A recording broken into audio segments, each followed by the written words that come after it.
Subscribe மற்றும் bell ஐக்கானை press பண்ணீங்க அப்படின்னா எங்கள் வீடியோஸோட நோட்டிஃபிகேஷன் உடனுக்குடனே கிடைக்கும்.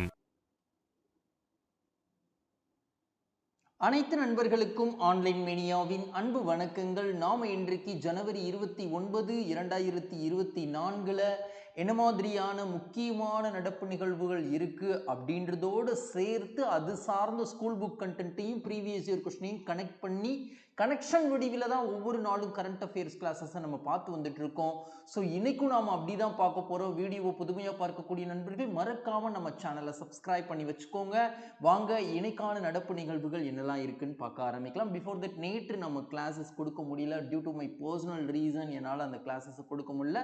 ஸோ அதற்கான தகவல்களையும் இந்த கிளாஸஸ்குள்ளே வைக்கப்பட்டிருக்கு. So don't worry about that. வாங்க இன்னைக்கான கிளாஸஸில் என்னெல்லாம் இருக்குன்னு பார்க்கலாம். ஸோ இங்கே பாருங்க, கனெக்ஷன் கரண்ட் அஃபேர்ஸ் ஃபர்ஸ்ட் ஸ்லைடில் ப்ரீவியஸ் கிளாஸஸில் நம்ம என்ன படித்தோமோ அது சார்ந்து இங்கே 3 இமேஜஸ் கொடுக்கப்பட்டிருக்கு. Article 355 of the Indian constitution அப்படின்னு குறிப்பிட்டிருக்காங்க. ஸோ இந்த ஆர்டிகல் 355 என்ன நம்ம படித்தோம்? அதாவது ஒரு மத்திய அரசாங்கம் மாநிலத்துடைய லா அண்ட் ஆர்டரை ஆட்சியை கலைக்காமலே வச்சுக்கலாம் அப்படின்னு விஷயம் நம்ம படித்தோம். ஸோ சென்ட்ரலோட ஸ்டேட்டோட ரிலேஷன்ஸை குறிக்குது. ஸோ இங்கே நீங்கள் என்ன சொல்லணும் அப்படின்னா, இந்த ஆர்டிகல் 355 யூஸ் பண்ணக்கூடிய சினாரியோ தற்பொழுது இந்தியாவில் எந்த மாநிலத்தில் விளங்குது அப்படின்றத ஸ்கெட்ச் பண்ணி காட்டியிருக்காங்க. அது எந்த மாநிலம் அப்படின்றத நீங்கள் சொல்லுங்க. ஓகேங்களா? அடுத்து என்ன இருக்குன்னு பார்க்கலாமா? அடுத்த விஷயம் நம்ம என்ன பார்க்க போறோம் அப்படின்னா, இன்னைக்கான முதல் கேள்வி, தமிழ்நாட்டில் கற்கால மக்கள் தீட்டிய அழகிய பாறை ஓவியங்கள் எங்கு கண்டறியப்பட்டுள்ளது அப்படின்னு கேட்டிருக்காங்க. ஸோ இந்த கேள்விக்கான மிகவும் சரியான விடை ஆப்ஷன் சி, திருப்பத்தூர் அப்படின்னு தெரியும். ஓகேங்களா? அப்போ மேற்கூறிய ஆப்ஷன்ஸ்லாம் எதற்காக வைக்கப்பட்டது? சமீபத்திய காலங்களில் நாம் படித்தோம். தூத்துக்குடியில் வெட்டுவான் கோவில் அப்படின்னு ஒரு கோவில் இருக்கு. அது தமிழக தொல்லியல் துறை மூலமாக பாதுகாக்கப்பட்டு வந்துட்டு இருக்கு அப்படின்னு விஷயம் படித்தோம். அதற்கப்புறம் வேலூரில் நாம் என்ன படித்தோம்? காளான் குடை, அதாவது அதிசயமான காளான் குடை போன்ற ஒரு மலை கண்டெடுக்கப்பட்டிருக்கு அப்படின்னு விஷயம் படித்தோம். புதுக்கோட்டையில் சித்தன்னவாசல் ஓவியங்கள் காணப்படக்கூடிய பகுதிகளும் பாதுகாக்கப்பட்ட பகுதிகளாக தமிழக அரசால் அறிவிக்கப்பட்டது அப்படின்னு விஷயம் படிச்சிருக்கோம். ஸோ அதெல்லாம் நம்ம ரிவைஸ் பண்றோம். ஸோ தற்பொழுது திருப்பத்தூர்ல தமிழ்நாட்டில் கற்கால மக்கள் தீட்டிய அழகிய பாறை ஓவியங்கள் கண்டறியப்பட்டிருக்கு அப்படின்னு விஷயம் பார்த்திருக்கோம். சரி, இது சார்ந்த விவரங்கள் வேற என்னெல்லாம் இருக்கு அப்படின்றத பார்க்க ஆரம்பிக்கலாம். ஸோ கண்டறியப்பட்டுள்ள இடம் எங்க? திருப்பத்தூர் மாவட்டத்தில் சோழனூர் அப்படின்ற இடத்துல. ஸோ இந்த பாறை ஓவியங்கள் எவ்வளோ வருஷம் பழமையானது? 3500 4000 ஆண்டுகள் பழமையான ஒரு பாறை ஓவியமாக இது பார்க்கப்படுது. சரி, இது எந்த கலர்ல இருக்கு? வெண்மை நிற பாறை ஓவியங்களாக இருக்கு. ஆனா இந்த குன்றின் மீது இருக்கிற பாறையில தான் இந்த ஓவியம் வரையப்பட்டிருக்கு. அந்த குன்றின் மேற்பரப்பு எப்படி இருக்கு? ரொம்ப சொரசொரப்பா இருக்கு அப்படின்னு சொல்றாங்க. சரி, இந்த மேற்பரப்பு சொரசொரப்பா இருப்பதற்கு காரணம் என்ன சொல்றாங்க? அந்த காலத்து மக்கள் தீயினை மூட்டி பாறையின் மேற்பரப்பை பெயர்த்து எடுத்திருக்காங்க. ஸோ ஓவியம் வரைவதற்கு ஏதுவாக. ஸோ அதனாலதான் அது சொரசொரப்பாக இருக்கு அப்படின்னு சொல்றாங்க. இப்ப அங்க கண்டறியப்பட்டுள்ள ஓவியத்துடைய பரப்பளவு எவ்வளோ? 6 அடி அகலமும் 12 அடி நீளமும் அப்படின்னு சொல்றாங்க. ஓகேங்களா? ஸோ காணப்படும் மனித உருவங்கள் 13 மனித உருவங்கள் காணப்படுது அந்த ஓவியத்தில் அப்படின்னு சொல்றாங்க. அனைவர் கையிலையுமே ஆயுதம் இருக்கு அப்படின்னு சொல்றாங்க. அப்போ அந்த பிக்சர் எதை டெபிக்ட் பண்ணுதுன்னு சொல்றாங்கன்னா, இனக்குழுக்களுக்கு இடையே எழக்கூடிய ஒரு சண்டையை காட்சியளிக்கும் வகையில இந்த ஓவியம் காட்சிப்படுத்தப்பட்டிருக்கு அப்படின்னு சொல்றாங்க. ஸோ நாம இப்ப என்ன படிச்சிருக்கோம் அப்படின்னா, தமிழக மக்களின் பண்டைய கால பாறையில் வரையப்பட்ட ஒரு ஓவியங்கள் தமிழ்நாட்டில் ஒரு இடத்தில் கண்டெடுக்கப்பட்டிருக்கு. அந்த இடம் தான் திருப்பத்தூர்ல இருக்கக்கூடிய சோழனூர் அப்படின்ற இடம். ஓகேங்களா? சரி, வாங்க இப்போ இந்த பாறை ஓவியங்கள் சார்ந்து நம்ம ஸ்கூல் புக்ல என்ன பார்க்க முடியும் அப்படின்றத பார்த்துடலாம். ஸோ பாறை ஓவியங்கள் அப்படின்ற டாபிக்ல சொல்லியிருக்காங்க. தமிழ்நாட்டில் கண்டறியப்பட்ட பாறை ஓவியங்கள் தொன்மையை குறிக்கும் சான்றுகளாக அமையுது. எந்தெந்த நிலத்துல காணப்படுதோ அந்தந்த நிலத்துடைய தொன்மையை பற்றி குறிப்பிடுது அப்படின்னு சொல்றாங்க. ஸோ அந்த பாறை ஓவியங்கள் மூலமாக நம்ம என்னெல்லாம் தெரிஞ்சுக்க முடியும்னு சொல்றாங்கன்னா, கலை ஈடுபாடு, அந்த காலத்துடைய சமூக வாழ்க்கை முறைகள்லாம் தெரிஞ்சுக்க முடியும் அப்படின்னு சொல்றாங்க. மணல் பாறைகளை குடைந்து அமைத்த பாறை ஓவியங்களாக இது பார்க்கப்படுது. கரடு முரடாக இருந்தபடியால் உமி, சாணம், களிமண் முதலான பொருட்களை கொண்டு பதப்படுத்திய சுதையை சுவர்களில் மேல் பூசினார்கள். பின்னர் அச்சுதை பூச்சின் மேல் ஓவியங்களாக வரையப்பட்டன. பல்லவ மன்னன் இருக்காருல, அவர் என்ன பண்ணியிருக்காரு? மகேந்திரவர்மன் பல குகைகளை அமைச்சு அந்த குகை சுவர்கள் சிற்பங்கள் வடிச்சு அதற்கப்புறம் என்ன பண்ணியிருக்காரு? ஓவியங்களும் பண்ணியிருக்காரு. ஸோ அதற்காக அவருக்கு ஒரு சிறப்பு பெயரே இருக்கு, சித்திரைக்கார புலி அப்படின்னு சொல்லுவாங்க. ஓகேங்களா? ஸோ இந்த சென்னை பல்கலைக்கழகம் தமிழ்நாட்டில் தர்மபுரி அப்படின்ற இடத்துல மல்லப்பாடி அப்படின்னு ஒரு இடத்துல பாறை ஓவியங்களை கண்டறிஞ்சிருக்காங்க. ஸோ தமிழ்நாட்டில் கிடைக்கப்பட்ட முக்கியமான பாறை ஓவியங்கள் அதுவும் ஒன்று அப்படின்னு சொல்றாங்க. ஓகேங்களா? ஸோ இந்த மாதிரிலாம் கேள்வி கேட்பாங்களா? டிஎன்பிசி கேட்டிருக்காங்களா அப்படின்றதற்கு எடுத்துக்காட்டாக ஒரு கேள்வி பார்த்துடலாம். பண்டைய பாறை ஓவியங்கள் தமிழ்நாட்டில் கிடைக்கப்படக்கூடிய இடங்கள் அப்படின்னா எது அப்படின்னு கேட்டிருக்காங்க. மல்லப்பாடி நம்ம ஸ்கூல் புக்கில் இப்போ தான் பார்த்தோம். ஓகேங்களா. அதுக்கப்புறம் பெருமுக்கல், பையம்பள்ளி, சிறுமலை போன்ற இடங்கள்ல எல்லாம் பாறை ஓவியங்கள் கிடைக்குது. இன்னைக்கு கரண்ட் அஃபேர்ஸ்ல நம்ம பார்த்தோம், திருப்பத்தூர்ல சோழனூர் அப்படின்ற இடத்துல பாறை ஓவியங்கள் கண்டெடுக்கப்பட்டிருக்கு அப்படின்னு விஷயம் பார்த்தோம். ஓகேங்களா. ஸோ பாறை ஓவியங்கள் சார்ந்த நடப்பு நிகழ்வுகள், பாறை ஓவியங்கள் சார்ந்த ஸ்கூல் புக் கண்டென்ட், பாறை ஓவியங்கள் சார்ந்து ப்ரீவியஸ் இயர் கொஸ்டின், இப்படி தாங்க நம்ம ஒவ்வொரு நாளும் கரண்ட் அஃபேர்ஸ் கிளாஸஸை பார்த்துட்டு இருக்கோம். இந்த வீடியோ உங்களுக்கு பயனுள்ள வகையில் இருக்கு அப்படின்னு நீங்க நினைச்சீங்க அப்படின்னா மறக்காம லைக் பண்ணிட்டு வீடியோ பாருங்க. பிகாஸ் நீங்க கொடுக்கக்கூடிய ஆதரவு தான் என்ன அடுத்தடுத்த கிளாஸஸை எனர்ஜெட்டிக்கா போட வைக்கும். லைக் பண்ணிடுங்க, உங்க ஃப்ரெண்ட்ஸ்க்கு ஷேர் பண்ணிடுங்க. இந்த தருணத்தில் உங்க மனசுக்கு என்ன தோணுதோ அதை மறக்காம கமெண்ட் பாக்ஸ்ல சொல்லுங்க. இதே தருணத்தில் நாம செகண்ட் கொஸ்டினுக்கு போலாம். ஓகேங்களா. அடுத்து வேற என்ன இருக்குன்னு பார்க்கலாமா. நாட்டில் முக்கியமான 30 நகரங்களில் பிச்சைக்காரர்கள் இல்லாத நகரமாக மாற்ற திட்டமிட்டுள்ள ஆண்டு எது? இந்தியாவில் ஒரு 30 சிட்டிஸ்ல பெக்கிங் பீப்புள்ஸே இருக்கக்கூடாது அப்படின்னு சொல்லிட்டு மாற்றுவதற்கு திட்டமிட்டிருக்காங்க மத்திய அரசு. ஸோ அதற்கு எந்த ஆண்டு இலக்காக வச்சிருக்காங்க இந்த 30 நகரங்களையும் பிச்சைக்காரர்கள் இல்லாத நகரமாக மாற்றுவதற்கு அப்படின்னா 2026 அப்படின்னு தெரியும். ஓகேங்களா. இப்போ மேற்கூறிய ஆப்ஷன்ஸ்லாம் இதெல்லாம் நம்ம படிச்சிருக்கோம். 2025 காசநோய் ஒழிப்பிற்கான இலக்கான ஆண்டு அப்படின்னு படிச்சிருக்கோம். 2027 நிணநீர் அலர்ஜி ஒழிப்பிற்கான ஆண்டாக அறிவிக்கப்பட்டது மத்திய அரசு மூலமாக. 2030 மலேரியா நோயை ஒழிப்பதற்கான ஒரு ஆண்டாக அறிவிக்கப்பட்டது. ஸோ அதெல்லாம் நம்ம ரிவைஸ் பண்றோம். 2026 என்ன இலக்கு வச்சிருக்காங்க? நாட்டில் முக்கியமான 30 நகரங்கள்ல பிச்சைக்காரர்கள் இல்லாத நகரமாக மாற்றுவதை இலக்காக வச்சிருக்காங்க அப்படின்னு தெரியணும். சரி, இது சார்ந்த விவரங்களை பார்க்கலாமா. திட்டமிட்டுள்ளது மத்திய அரசின் சமூக நீதி மற்றும் அதிகாரமளித்தல் துறை தான் திட்டமிட்டிருக்காங்க. ஸோ 30 நகரங்கள்ல முதல் 3 நகரங்கள் இந்தியாவின் வடக்கே, கிழக்கே, தெற்கே, மேற்கேன்னு பிரிச்சிருக்காங்க. வடக்கே அயோத்தி, கிழக்கே கவுஹாத்தி, வெஸ்ட் அதாவது மேற்கே திரையம்பகேஸ்வர், அதுக்கப்புறம் தெற்கே திருவனந்தபுரம் அப்படின்னு சொல்றாங்க. ஓகேங்களா. அப்போ ஆய்வுக்குட்படுத்தப்பட விஷயம் என்ன அப்படின்னா, பிச்சை எடுக்கும் பெரியவர்கள், பெண்கள், குழந்தைகளுக்கு மறு நிவாரணம் அளிக்கக்கூடிய செயல்பாடுகளை ஆய்வுக்குட்படுத்துறாங்க. ஸோ முதல் கட்டமாக பட்டியலிடப்பட்ட நகரங்கள் எப்படிப்பட்ட நகரங்கள்லாம் இந்த 30 நகரங்கள் அப்படின்னா, மத ரீதியான முக்கியமான நகரங்கள், வரலாற்று முக்கியத்துவம் வாய்ந்த நகரங்கள், சுற்றுலா தொடர்பான நகரங்கள்லாம் பட்டியலிடப்பட்டிருக்கு. 2026க்கு அப்புறம் நிறைய நகரங்கள் இந்த மாதிரி சேர்க்கப்படும் அப்படின்னு சொல்லியிருக்காங்க. ஸோ ஒரு முதன்மையான திட்டத்தின் கீழே தான் இந்த திட்டங்கள்லாம் செயல்பட போகுது அப்படின்னு சொல்றாங்க. முதன்மையான திட்டத்துடைய பெயர் என்ன? குறைந்தபட்ச தனிநபர் வாழ்முறைக்கான ஆதரவு அளிக்கும் திட்டம். அந்த திட்டத்திற்கு கீழே தான் இந்த செயல்பாடுகளை முன்னெடுக்க போறோம் அப்படின்னு சொல்லிட்டு சமூக நீதி மற்றும் அதிகாரமளித்தல் துறை வெளியிட்டிருக்காங்க. ஸோ உருவாக்கப்பட்டுள்ளவை பிச்சைக்காரர்கள் பற்றிய கணக்கீடுக்கான செயலி பிப்ரவரி மாதம் மத்திய அரசு வெளியிட போறாங்க.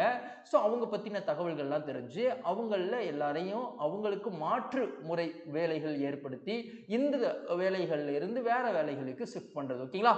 அடுத்து வேற என்ன இருக்குன்னு பார்க்கலாமா. அடுத்த விஷயம் நம்ம என்ன பார்க்க போறோம் அப்படின்னா, இந்தியாவில் ஏற்றத்தாழ்வு மற்றும் வறுமை அப்படின்றது அதிகமாக இருக்கு. இந்திய பொருளாதாரத்திற்கு ஒரு டிஸ்அட்வான்டேஜ்னு சொல்லலாம். ஓகேங்களா. ஸோ அப்படி இருக்கும் பொழுது இந்தியாவுடைய வறுமை நிலை எப்படி இருக்குன்னா, இந்தியாவில் இருக்கக்கூடிய 10% மக்கள் கிட்ட தான் 90% சொத்துக்கள் இருக்கு. 90% மக்கள் கிட்ட 10% சொத்துக்கள் இருக்கு அப்படின்னு சொன்னாங்க. அக்குமுலேஷன் ஆஃப் வெல்த் அப்படின்றது தான் ஒரு பிரைமரி ரீசன் இந்தியாவில் வறுமை கோட்டிற்கு கீழே அதிகமான நபர்கள் இருப்பதற்கான காரணம் அப்படின்னு சொன்னாங்க. ஓகேங்களா. ஸோ அதை நம்ம தெரிஞ்சுக்கிட்டாச்சு.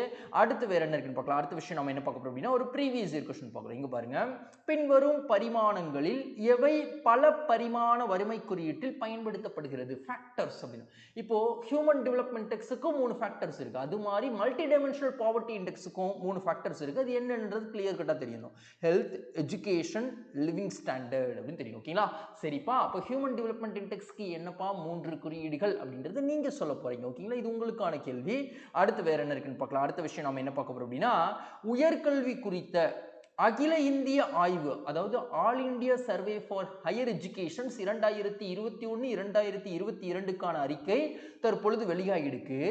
அந்த அறிக்கையில் குறிப்பிடப்பட்ட தகவல்கள்ல எதெல்லாம் சரி, நீ கரெக்டா தேர்வு செய்ப்பா அப்படின்னு சொல்லிட்டு நம்ம கிட்ட கேட்டிருக்காங்க. ஸோ ஆப்ஷன் ஏல சொல்றாங்க, மொத்த டோட்டல் கிராஸ் என்ரோல்மெண்ட் ரேஷியோ, அதாவது மாணவர்கள் சேர்க்கை வீதம் மொத்தமாக பார்க்கும் பொழுது 28.4% உயர்ந்திருக்கு அப்படின்னு சொல்றாங்க. ஓகேங்களா. அப்பர் ஆரோ மார்க் போட்டிருந்தா ஹைக் ஆயிருக்கு அப்படின்னு அர்த்தம். ஸோ இது சரியா அப்படின்னு கேட்டால் மிகவும் சரி அப்படின்னு தெரியும். ஓகேங்களா. சரி, ஆப்ஷன் பி பார்க்கலாம். பெண்களுக்கான சேர்க்கை விகிதம், அது உயர்கல்வியை பொறுத்த வரைக்கும் 28.5% அதிகமாகி இருக்கு அப்படின்னு சொல்றாங்க. சரியா அப்படின்னு கேட்டா இதுவும் மிகவும் சரி அப்படின்னு தெரியணும். அது போக பட்டியலினத்தவர் பழங்குடியினர்களுக்கான சேர்க்கை விகிதம் பட்டியலினத்தவருக்கு 27.2%, பழங்குடியினர்களுக்கு 25.8%ஆகவும் உயர்ந்திருக்கு அப்படின்னு சொல்றாங்க. இது சரியா அப்படின்னு கேட்டா இதுவும் சரி. ஓபிசி மாணவர்களுடைய சேர்க்கை வீதம் 1.63 கோடி அளவுக்கு மக்களோட எண்ணிக்கையில சொல்றாங்க. ஸோ கூடியிருக்கு அப்படின்னு சொல்றாங்க. ஸோ இதுவும் சரி. அப்போ கொடுக்கப்பட்ட அத்துணை தகவல்களும் சரி.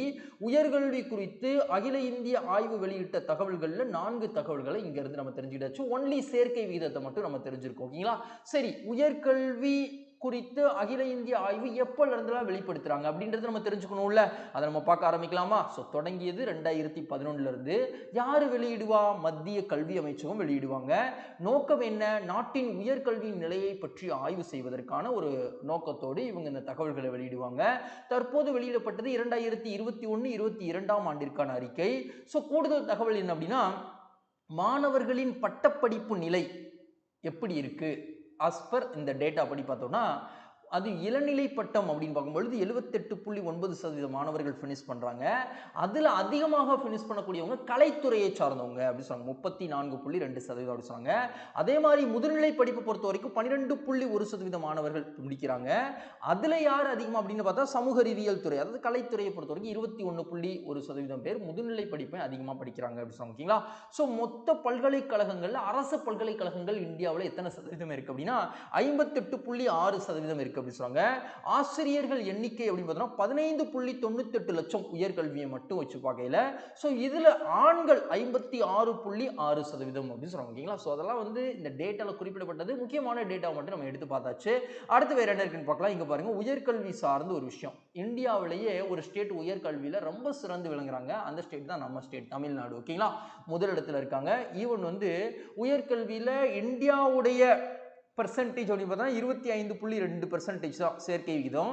ஆனால் தமிழ்நாடு 46.9% as per 2016-17 அப்படின்னு சொல்றாங்க. ஓகேங்களா?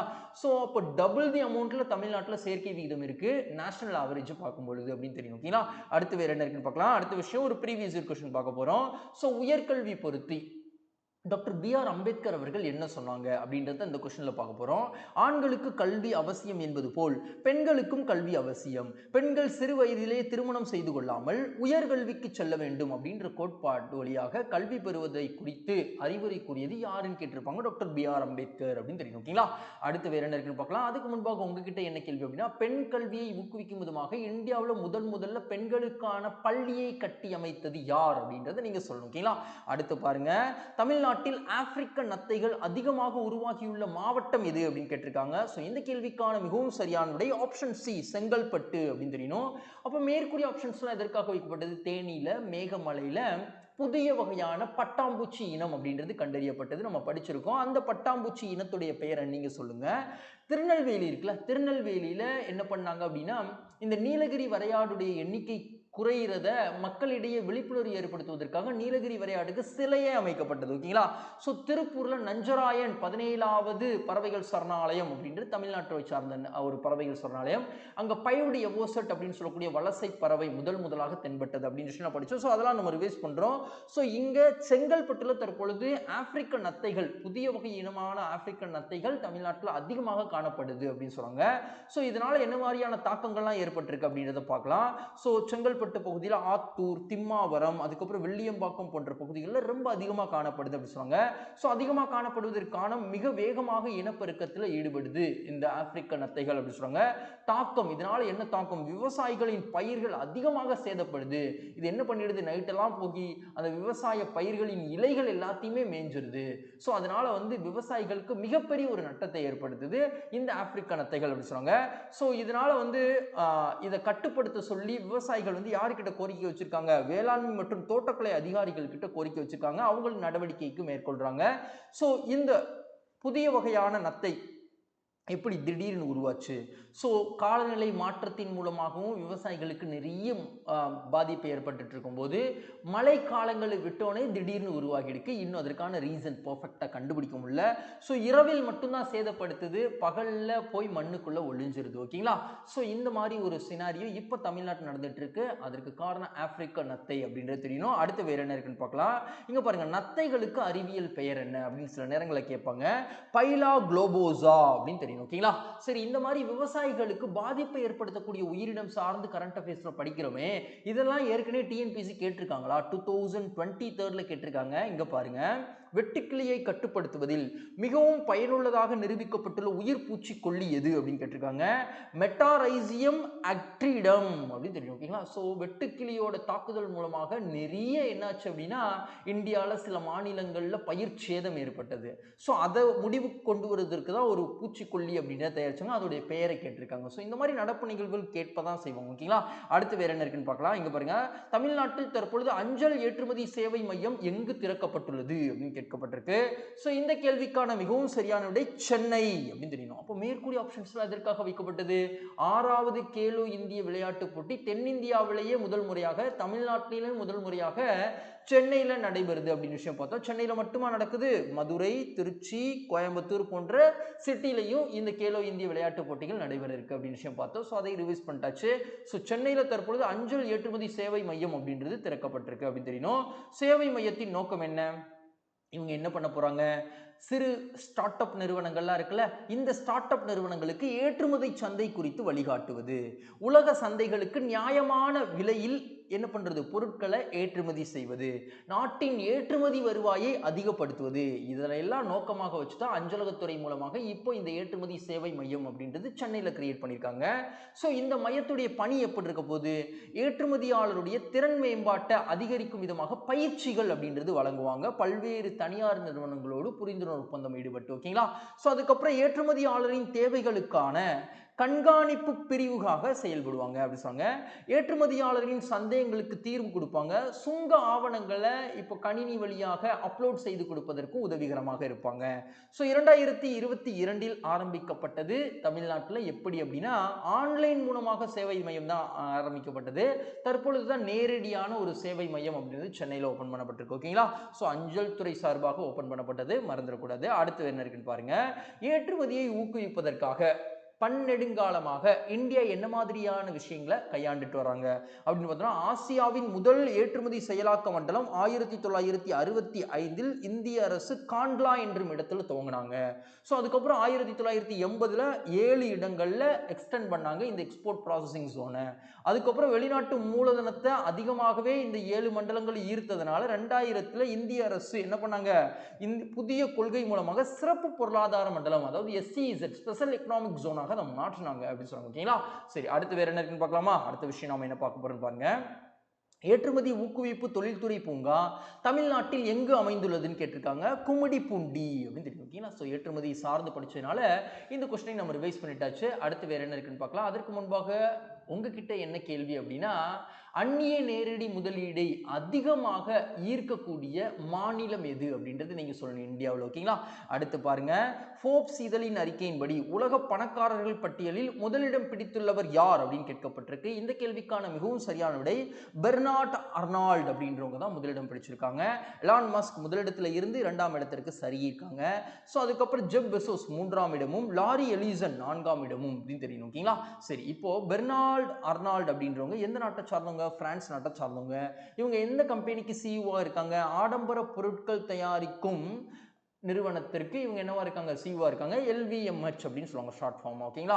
ஸோ அதுக்கப்புறம் எலான் மஸ்க் 2ஆம் இடத்திற்கு சென்றதற்கு காரணம் என்ன? அவருடைய டெஸ்லா நிறுவனம், சொகுசு கார் தயாரிக்கக்கூடிய ஒரு நிறுவனம், அதோடைய பங்குகள் தொடர்ந்து சரிவை நோக்கி பயணத்தில் இருக்கு. ஸோ LVMH அந்த நிறுவனத்துடைய பங்குகள் 30% உயர்ந்து, அதாவது $39 பில்லியன் அளவுக்கு உயர்ந்திருக்கு அப்படின்னு சொன்னாங்க. ஓகேங்களா? அடுத்து பட்டியலில் இடம்பெற்றுள்ள இந்தியர்கள் அப்படின்னு பார்த்தோம்னா 11வது இடத்துல முகேஷ் அம்பானியும் 16வது இடத்துல கௌதம் அதானியும் இருக்காங்க அப்படின்னு சொல்றாங்க. ஓகேங்களா?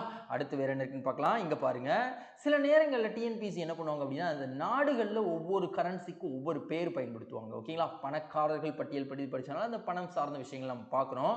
ஸோ இந்தியாவில் ரூபாய், இங்கிலாந்தில் பவுண்ட், ஐரோப்பிய ஒன்றியத்தில் யூரோ, கனடாவில் டாலர், ஜப்பானில் என், சீனாவில் யுவான், சவுதி அரேபியாவில் ரியால், ஆஸ்திரேலியாவில் டாலர் தான் சொல்லுவாங்க, மலேசியாவில் ரிங்கிட் அப்படின்னு சொல்லுவாங்க. ஓகேங்களா? பாகிஸ்தான், இலங்கையில் நாம எப்படி சொல்றோமோ அதுதான். ஓகேங்களா? அடுத்து வேற என்ன இருக்குன்னு பார்க்கலாம். இங்க பாருங்க, ஒரு கேள்வி நம்ம பார்க்க போறோம். நாணயங்கள் மற்றும் நாடுகள். தினார் அப்படின்னு எங்க சொல்றாங்க? ஈராக்ல சொல்றாங்க. ஸோ அதுக்கப்புறம் கொரியால ஓன் அப்படின்னு சொல்றாங்க. பெசோ அப்படின்ற இடத்துல பிலிப்பைன்ஸ் அப்படின்ற நாட்டில் சொல்றாங்க. ஸோ ரூபல் அப்படின்னு ரஷ்யாவில் சொல்றாங்க. ருபி ரூபல் திட்டம் அப்படின்னு நம்ம படிச்சிருப்போம். ஓகேங்களா? சரி, அடுத்து வேற என்ன இருக்குன்னு பார்க்கலாமா? அடுத்த விஷயம், மத்திய அரசின் பாரத் பருப்பு வகைகளை தமிழ்நாட்டில் அறிமுகப்படுத்தியுள்ள அமைப்பு எது அப்படின்னு கேட்டிருக்காங்க. ஸோ இந்த கேள்விக்கான மிகவும் சரியான விடை NCCF அப்படின்ற அமைப்பு தான் பாரத் பருப்பு வகைகளை தமிழ்நாட்டில் அறிமுகப்படுத்தியிருக்காங்க. மக்களிடையே எப்படி அறிமுகப்படுத்துறாங்க அப்படின்றத நம்ம பார்க்கலாம். நபார்டு அப்படின்றது பேங்க், கிராமப்புறங்களில் மேம்பாட்டை கொண்டு வருவதற்காக தொடங்கப்பட்ட ஒரு பேங்க்கு. இந்த பேங்க் எந்த வருஷம் ஆரம்பிச்சாங்க அப்படின்றத நீங்க சொல்லுங்க.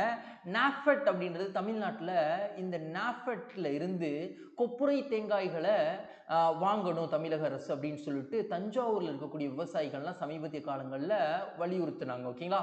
ஸோ அதை கொள்முதல் பண்ணி பொது விநியோக திட்டத்தில் தேங்காய் எண்ணெயை நீங்கள் இஷ்யூ பண்ணலாம் அப்படின்ற விஷயங்கள்லாம் சொன்னாங்க. ஸோ அந்த மாதிரி ஒரு போராட்டம் நடந்தது. ஸோ நாஃபெட்டையும் தெரிஞ்சுக்கிட்டாச்சு. ஏபிஎம்சி அப்படின்றது விவசாய பொருட்களை சந்தைத்துவப்படுத்துவதற்காக 2003 காலகட்டத்தில் கொண்டு வரப்பட்ட ஒரு இது, அக்ரிகல்ச்சர் ப்ரொடியூஸ் மார்க்கெட் கமிட்டி அப்படின்னு சொல்லுவாங்க. ஸோ அதையும் நம்ம தெரிஞ்சுக்கிட்டாச்சு. ஸோ தற்பொழுது NCCF அப்படின்ற அமைப்பின் மூலமாக பாரத் பருப்பு வகைகள், அதாவது மத்திய அரசு கொண்டு வந்த மலிவு விலையிலான பருப்பு வகையை தமிழகத்தில் தற்பொழுது இந்த அமைப்பு வந்து அறிமுகப்படுத்தியிருக்காங்க. இது சார்ந்த விவரங்களை பார்க்கலாம். NCCF என்னது? National cooperative consumer federation of India அப்படின்னு சொல்லக்கூடிய அமைப்பு. இந்த அமைப்பு யாரு செயல்படுத்துறாங்க? மத்திய அரசின் நுகர்வோர் விவகாரங்கள், உணவு மற்றும் பொது விநியோக அமைச்சகம் தான் செயல்படுத்துறாங்க. விற்பனை உத்தி என்ன? 50 நடமாடும் வேன்கள் மூலமாக விற்பனை செய்வதற்கு முடிவு பண்ணியிருக்காங்க தமிழ்நாட்டில். ஸோ எங்கெல்லாம் அணுக போறாங்க? ஒவ்வொரு மாவட்டத்திலும் உள்ள நகர மற்றும் கிராமங்கள் இருக்கக்கூடிய முக்கியமான இடங்களை அணுக போறாங்க. ஸோ விற்பனை விலை மானிய விலையில் ஏற்பாடு செய்யப்பட்டிருக்கு. கூடுதலாக பருப்பு, பாரத் பருப்போட பாரத் ஆட்டா, பாரத் அரிசி போன்ற விஷயங்களையும் நாங்கள் சேர்க்க போறோம் அப்படின்னு சொல்லியிருக்காங்க. செயல்பாட்டுடைய நோக்கம் என்னன்னா, விலைவாசி உயர்வை நிலைப்படுத்துவது, உணவு பணவீக்கத்தை கட்டுப்படுத்துவது, உள்நாட்டில் அளிப்பை அதிகப்படுத்துவது. ஸோ இந்த நோக்கத்தின் அடிப்படையில் தான் பாரத் பருப்பு அப்படின்றது தமிழ்நாட்டில் NCCF அப்படின்ற அமைப்பின் மூலமாக அறிமுகப்படுத்தப்பட்டிருக்கு அப்படின்னு தெரியணும். ஸோ இது நம்ம வட இந்தியாவை பொறுத்த வரைக்கும் அதிகமாக ஃபேம் ஆயிட்டு இருக்கு. ஸோ இதே விஷயம் இங்க அறிமுகப்படுத்தியிருக்காங்க. பொறுத்து இருந்தா பார்க்கணும் அந்த பருப்புடைய தரம் அப்படின்றது எப்படி இருக்கணும். ஓகேங்களா?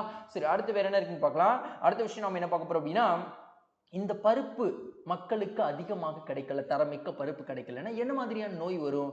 பெரிபெரி அப்படின்ற நோய் வரும். இந்த பருப்புல என்ன மாதிரியான சத்துக்கள் இருக்கு? விட்டமின் B1 மற்றும் B12 அப்படின்ற சத்துக்கள்லாம் இருக்கு அப்படின்னு சொல்றாங்க. முளை கட்டிய பயிர்கள்லாம் சாப்பிட்டா நிறைய இருக்கும். ஓகேங்களா? அடுத்து வேற என்ன இருக்குன்னு பார்க்கலாம். அப்போ விட்டமின் B1க்கு கெமிக்கல் நேம் என்னன்னு கேட்டால் நான் சொல்லுவேன் தைமைன் அப்படின்னு சொல்றோம். ஓகேங்களா? அடுத்து பாருங்க, ஒரு ப்ரீவியஸ் இயர் கொஸ்டின் பார்க்க போறோம். இந்திய உணவு பிரச்சனை தன்மை உணவு தானியங்கள் தேவை அளிப்பை சார்ந்ததாகும். கரெக்டா அப்படின்னு கேட்டா மிகவும் சரி.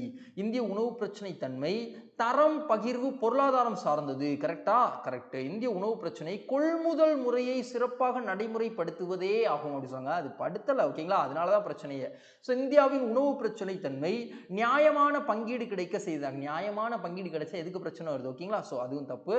ஸோ எது தவறானதுதான் இங்க கேட்டிருக்காங்க? 3 மற்றும் 4 தவறு அப்படின்னு தெரியணும். அடுத்து பாருங்க, தமிழ்நாட்டில் யாருடைய நினைவு நாளை மத நல்லிணக்க நாளாக கடைபிடிக்க அறிவுறுத்தப்பட்டுள்ளது அப்படின்னு கேட்டிருக்காங்க. ஸோ காந்திஜி அவர்களுடைய நினைவு நாளை வந்து மத நல்லிணக்க நாளாக அறிவுறுத்த தமிழக முதல்வர் தற்பொழுது இன்டிமேஷன்ஸ் கொடுத்திருக்காங்க. ஸோ மேற்கூறிய ஆப்ஷன்ஸ்ல அதற்காக வைக்கப்பட்டது. நேதாஜி அவர்களுடைய பிறந்த தினம் ஜனவரி 23, பரக்ரம் திவாஸ் அப்படின்னு சொல்லிட்டு ஒவ்வொரு ஆண்டும் கொண்டாடப்பட்டு வந்துட்டு இருக்கு. கோட்டை அமீர் முகமது இவங்களுடைய பெயரில் தமிழ்நாட்டில் தற்பொழுது மத நல்லிணக்க அவார்டு அப்படின்றது கொடுத்தாங்க. யாருக்கு கொடுத்தாங்க அப்படின்றத நீங்கள் சொல்லுங்கள். 2-3 தினங்களுக்கு முன்பாக தான் நம்ம படித்தோம். ஸோ மறக்காமல் சொல்கிறீங்க, ஓகேங்களா? அறிஞர் அண்ணாவுடைய பிறந்த தினத்தில் 2023 என்ன பண்ணாங்க? மகளிர் உரிமை திட்டத்தை செயல்படுத்தினாங்க காஞ்சிபுரத்திலேயே. நம்ம படித்தோம், ஓகேங்களா? ஸோ அதெல்லாம் ரிவைஸ் பண்ணியாச்சு. ஸோ காந்திஜியோட நினைவு தினத்தை மத நல்லிணக்க நாளாக கடைபிடிக்க சொல்லி தமிழ்நாட்டில் அறிவுறுத்தியிருக்காங்க, ஓகேங்களா? ஸோ காந்தியடிகள் நினைவு தினம் எப்பொழுது? ஜனவரி 30 இன்டர்நேஷனல் பீஸ் டே அப்படின்னு காந்தியடிகளுடைய நினைவு தினத்தை நம்மளால கொண்டாட முடியுமா? அப்படி ஒரு அம்சம் இருக்கா அப்படின்றது சொல்லுங்க, ஓகேங்களா? ஸோ அறிவிப்பு வெளியிட்டது தமிழக முதல்வர், ஓகேங்களா? ஸோ தமிழக முதல்வர் இந்த அறிவிப்பு வெளியிட்டதுக்கு அப்புறம் காந்தியடிகள் சொன்ன ஒரு கோட்டையும் வெளியிட்டிருக்காங்க. என்ன கோட் அப்படின்னா, என் மதத்தின் மீது சூளுரைத்தே சொல்கிறேன், என் மதத்திற்காக நான் உயிர் துறக்கவும் தயார், ஆனால் அது என்னுடைய சொந்த விவகாரம், அதில் அரசுக்கு எந்த சம்பந்தமும் இல்லை அப்படின்னு காந்தியடிகள் சொல்லியிருக்காங்க, ஓகேங்களா? ஸோ முதல்வர் வலியுறுத்தியவை ஜனவரி 30 மத நல்லிணக்க உறுதிமொழி அனைவரும் எடுத்துக்கொள்ள வேண்டும் அப்படின்னு சொல்லியிருக்காங்க, ஓகேங்களா? அடுத்து பார்க்கலாம். இங்க பாருங்க, காந்தியோடைய இன்னொரு ஃபேமஸான விஷயம் அப்படின்னா கிராம சுயராஜ்யம். இந்தியா கிராமங்களில் தான் வாழ்கிறது அப்படின்னு சொல்லுவாங்க. அப்போ அனைத்து விதமான தேவைகளுக்கும் அனைத்தையும் நம்ம பூர்த்தி பண்ணிக்கணும். யாருக்கிட்டையும் வந்து கையேந்தக்கூடிய நிலை இருக்கக்கூடாது. அது போக தொழில் மையத்தில் அதிகமாக காந்தியடிகள் வந்து விரும்பலை, ஓகேங்களா? ஸோ சுயசார்புடைய பொருளாதாரத்தை நோக்கி நம்ம பயணிக்கணும் அப்படின்றது தான் விரும்பினாங்க. ஸோ அதிகார பகிர்வு அப்படின்றது இருக்கணும் அப்படின்ற விஷயங்கள் சொல்லியிருப்பாங்க. ஸோ கிராம பஞ்சாயத்து வழிமுறைகளை கையாண்டிருப்பாங்க, ஓகேங்களா? ஸோ கிராம பஞ்சாயத்து காந்தியன் பிரின்சிபல்ல டிபிஎஸ்பியில் எந்த சரத்தில் சொல்லப்பட்டிருக்கு அப்படின்றது நீங்க சொல்லுங்க, ஓகேங்களா? அடுத்து இங்க பாருங்க, ஒரு ப்ரீவியஸ் இயர் क्वेश्चन காந்தியோட கோட்ஸ் பத்தி. காந்தி பத்தி இவ்வளோ பெருசா பேசினாலும் கேட்டிருக்காங்களா அப்படின்னா கேட்டிருக்காங்க. பாருங்க என்ன சொல்றாங்க, நான் சமூக சேவையில் முழுமையாக ஈடுபட்டிருந்ததால் அதற்கு காரணம் சுய உணர்தலுக்கான எனது விருப்பமே. சேவையின் மூலம் மட்டுமே கடவுளை உணர முடியும் என்று நான் உணர்ந்ததால் நான் சேவை என்ற மதத்தை எனது சொந்த மதமாக்கினேன். எனக்கு சேவை என்பது இந்திய சேவை, ஏனென்றால் நான் அதை தொடாமலே அது என்னிடம் வந்தது. காரணம், அதற்கான தகுதி என்னிடம் இருந்தது. மகாத்மா காந்தி அவர்கள் சொல்லியிருக்காங்க, ஓகேங்களா? சேவை சார்ந்த விஷயங்களை சொல்லியிருக்காங்க. அடுத்து வேற என்ன இருக்குன்னு பார்க்கலாம். இங்க பாருங்க, சமீபத்திய நிகழ்வுடன் சரியாக பொறுத்துக. தமிழக முதல்வர் வந்து தற்பொழுது ஸ்பெயின், அமெரிக்கா, ஆஸ்திரேலியா போன்ற நாடுகளுக்கு பயணம் மேற்கொண்டிருக்காங்க. எந்த நோக்கத்திற்காக அப்படின்னா 2030ஆம் ஆண்டிற்குள் தமிழ்நாட்டை $1 ட்ரில்லியன் பொருளாதார இலக்கை நோக்கிய பயணத்திற்காக அந்நிய நேரடி முதலீடு ஈர்க்கும் விதமாக இந்த நாடுகளுக்கெல்லாம் போயிருக்காங்க. தற்பொழுது ஸ்பெயினுக்கு போயிருக்காங்க. ஸோ அங்க டென்னிஸ்ல சிறந்து விளையாட்டை விளையாடக்கூடிய ஜாம்பவானா திகழக்கூடிய நோவோக் ஜோகோவிக்கை சந்திச்சிருப்பாங்க, ஓகேங்களா? ஸோ அதையும் நம்ம தெரிஞ்சுக்கிட்டாச்சு. PSLV C-58 அப்படின்னு சொல்லக்கூடிய ராக்கெட் வந்து விண்ணில் ஏவப்பட்டது ஜனவரி 1, 2024. ஸோ விண்வெளி சார்ந்த விஷயங்களை தெரிஞ்சுப்பதற்காக. ஸோ அதில் வந்து PS4 அப்படின்ற இயந்திரம் இருந்தது. அதில் வந்து போயம், அதாவது PSLV ஆர்பிட்டார் எவால்விங் மிஷன்ஸ் அப்படின்ற ஒன்று இருந்தது, ஓகேங்களா? ஸோ இதோடைய சோதனை வெற்றிகரமாக தற்பொழுது நிகழ்த்தப்பட்டிருக்கு அப்படின்னு சொல்லுவாங்க. அடுத்து 75வது ஆண்டு உச்சநீதிமன்ற தினத்தை அங்கே ஒரு விழா வந்து டெல்லியில் நடந்திருக்கும். அந்த விழாவை தொடங்கி வச்சது இந்திய பிரதமர் தான். ஸோ 75வது வைர விழா, ஓகேங்களா? ஜனவரி 28, 1950 வந்து இந்திய உச்சநீதிமன்றம் கிரியேட் பண்ணப்பட்டதுன்னு தெரியணும், ஓகேங்களா? அடுத்து என்ன சொல்றாங்க, இன்சாட் 3DS பிப்ரவரி மாதம், ஓகேங்களா? ஸோ இது 1950 அப்படின்றது சரியா அப்படின்றத நான் உங்கள்கிட்ட வைக்கிறேன், செக் பண்ணி சொல்கிறீங்க, ஓகேங்களா? ஸோ இன்சாட் 3DS அப்படின்னு சொல்லிட்டு ஒரு செயற்கைக்கோள் இஸ்ரோ வந்து முதலாக காலநிலை மாற்றத்திற்காக அனுப்ப உள்ள ஒரு செயற்கைக்கோள் பிப்ரவரி மாதம் அனுப்ப போகிறோம், GSLV மூலமாக அனுப்ப போகிறோம் அப்படின்ற இன்டிமேஷன்ஸை கொடுத்துருப்பாங்க. அதை நம்ம தெரிஞ்சுக்கிட்டாச்சு. 9வது முறையாக பீகார் முதல்வராக தற்பொழுது நியமனப்பட்டிருக்கவர் யார் அப்படின்னா நிதிஷ்குமார் அப்படின்னு தெரியும், ஓகேங்களா? அடுத்து வேற என்ன இருக்குன்னு பார்க்கலாம். அடுத்த விஷயம் ஒரு ப்ரீவியஸ் இயர் क्वेश्चन, ஓகேங்களா? சுப்ரீம் கோர்ட் சார்ந்து இந்தியாவில் முதல் பெண் நீதிபதி அப்படின்னா உச்ச நீதிமன்றத்தில் யாருன்னு கேட்டிருக்காங்க, ஃபாத்திமா பிவி அப்படின்னு தெரியணும். அடுத்து பாருங்க, ஒரு ப்ரீவியஸ் இயர் क्वेश्चन, இந்த சேட்டலைட் சார்ந்த விஷயங்கள். அதாவது சில நேரங்களில் கேட்பாங்க, தொலை நுண்ணுணர்வு விண்கலம், ஏதாவது ஒரு விண்கலத்தை கூட கொடுத்துட்டு அதை வந்து காலவரிசைப்படுத்துக அப்படின்னு சொல்லுவாங்க. ஸோ இங்கே ஒரு 4 விண்கலத்தை கொடுத்துட்டு காலவரிசைப்படுத்த சொல்லியிருக்காங்க. ஸோ அதுதான் இங்கே செஞ்சுருக்காங்க. ஸோ இது ரொம்ப நாளைக்கு முன்னாடி கேட்டது. ஸோ நாம எதற்கும் தயாராக இருக்கணும் அப்படின்றதுக்காக இந்த கேள்வி, ஓகேங்களா? அடுத்து வேற என்ன இருக்குன்னு பார்க்கலாம். Australia open grand slam tennis போட்டியில் சாம்பியன் பட்டம் வென்ற வென்றவர் யார் அப்படின்னு கேட்கப்பட்டிருக்கு. இத்தாலியை சார்ந்தவங்க இது வரைக்கும் ஆஸ்திரேலியா ஓப்பன்ல ஜெயிச்சதே இல்லை. ஃபர்ஸ்ட் ஆள் இத்தாலியில முதல் ஆள் கிராண்ட் ஸ்லாம் பட்டம் பெற்றிருக்காரு ஜென்னிக் சின்னர் அப்படின்னு சொல்றாங்க. ஓகேங்களா? ஸோ அதையும் நம்ம தெரிஞ்சுக்கிட்டாச்சு. இவருடைய முதல் கிராண்ட் ஸ்லாம் பட்டம் 22 வயது தான். ஸோ டேனியல் மெத்வதேவ் இவர்கிட்ட தோத்து போயிட்டார். ரஷ்ய நாட்டை சார்ந்தவர் 3 தடவை ஆஸ்திரேலியன் ஓப்பன் ஃபைனலுக்கு வந்து தோல்வி விட்டுருக்காரு. ஓகேங்களா? ஸோ அதுக்கப்புறம் அரினா சபலங்கா அப்படின்றவங்க வீராங்கனையில் என்ன பண்ணியிருக்காங்க, சாம்பியன் பட்டத்தை வென்றிருக்காங்க. ஜெம் கின்வேன் அப்படின்றவங்க சைனாவை சார்ந்தவங்க ரன்னர் அப் ஆயிருக்காங்க. இவங்க பெலாரஸ் நாட்டை சார்ந்தவங்க. ஸோ அதையும் நம்ம தெரிஞ்சுக்கிட்டாச்சு. அடுத்து ஒரு குயிக் ரிவிஷன். பாறை ஓவியங்கள் தற்பொழுது தமிழ்நாட்டில் திருப்பத்தூரில் கண்டெடுக்கப்பட்டிருக்கு அப்படின்னு விஷயம் பார்த்தோம். பிச்சைக்காரர்கள் இல்லாத நகரமாக 2026க்குள்ள ஒரு 30 நகரங்களை உருவாக்கணும் அப்படின்னு சொல்லிட்டு இந்தியா வந்து இலக்கு நிர்ணயிச்சிருக்காங்க. அகில இந்திய உயர்கல்வி நிறுவனங்களுக்கான ஆய்வு அப்படின்றது வெளியிடப்பட்டது. அதுல சேர்க்கை விகிதங்கள் சார்ந்த விஷயங்களையும், எவ்வளவு பல்கலைக்கழகங்கள் இருக்கு அப்படின்ற விஷயங்களையும், ஆசிரியர்கள் எவ்வளவு பேர் பணிபுரியுறாங்க அப்படின்ற விஷயங்களையும் 2011 இருந்து மத்திய கல்வி அமைச்சகம் வெளியிட்டு வந்துட்டு இருக்காங்க அப்படின்னு விஷயம் பார்த்தோம். ஆப்பிரிக்க நத்தைகள் அதிகமாக திடீரென்று தமிழ்நாட்டில் எந்த பகுதியில் தென்பட்டிருக்கு, செங்கல்பட்டுல விவசாயத்தின் மீது அதிகமாக தாக்கத்தை ஏற்படுத்துன்னு பார்த்தோம். ஓகேங்களா? அஞ்சல் ஏற்றுமதி சேவை மையம் தமிழ்நாட்டில் சென்னையில் கிரியேட் பண்ணியிருக்காங்க. உலக பணக்காரர்கள் பட்டியலில் தற்பொழுது முதலாம் இடத்திற்கு அர்னால்டு அப்படின்றவங்க வந்திருக்காங்க. ஓகேங்களா? ஸோ பாரத் பருப்பு வகைகள் மலிவு விலை மற்றும் தரமிக்க ஒரு பருப்பை மத்திய அரசு வந்து ஆல் ஓவர் இந்தியாவுக்கு இந்திய பிரதமர் இந்த திட்டத்தை இன்ட்ரடியூஸ் பண்ணாங்க. தற்பொழுது NCCF அப்படின்ற அமைப்பு தமிழ்நாட்டில் இதை இன்ட்ரடியூஸ் பண்ணியிருக்காங்கன்னு பார்த்தோம். ஓகேங்களா? மத நல்லிணக்க நாளாக ஜனவரி 30 காந்திஜி அவர்களுடைய நினைவு தினத்தை நம்ம அனுசரிக்கணும் அப்படின்னு சொல்லிட்டு தமிழக முதல்வர் வந்து அறிவிப்பு வெளியிட்டிருப்பாங்க. ஸோ நோவோக் ஜோகோவிக் அவர்களை வந்து ஸ்பெயினில் வந்து நம்ம தமிழக முதல்வர் அவர்கள் சந்திச்சிருப்பாங்க. அப்புறம் ஜென்னிக் சின்னர் அப்படின்றவர் ஆஸ்திரேலியன் ஓப்பனில் முதல் முறையாக கிராண்ட் ஸ்லாம் பட்டத்தை வென்றிருக்காரு அப்படி விஷயம் பார்த்தோம். ஓகேங்களா? ஸோ இத்தாலி நாட்டை சார்ந்தவர். எனக்கான தகவல் முடிஞ்ச ஃப்ரெண்ட்ஸ், மேலும் நாளைக்கு புதிய தகவலுடன் உங்களை சந்திக்கின்றேன். இந்த வீடியோ உங்களுக்கு பிடிச்சிருந்தது அப்படின்னா மறக்காம லைக் பண்ணிடுங்க, உங்க ஃப்ரெண்ட்ஸ்க்கு ஷேர் பண்ணிடுங்க. முக்கியமாக வீடியோ உங்க ஃப்ரெண்ட்ஸ்க்கு ஷேர் பண்ணுங்க. ஸோ நீங்க கொடுக்கக்கூடிய சப்போர்ட் தான் ரொம்ப ரொம்ப ரொம்ப ஹெல்ப்ஃபுல்லாக இருக்கும். தேங்க்யூ. நாளைக்கு சந்திக்கலாம்.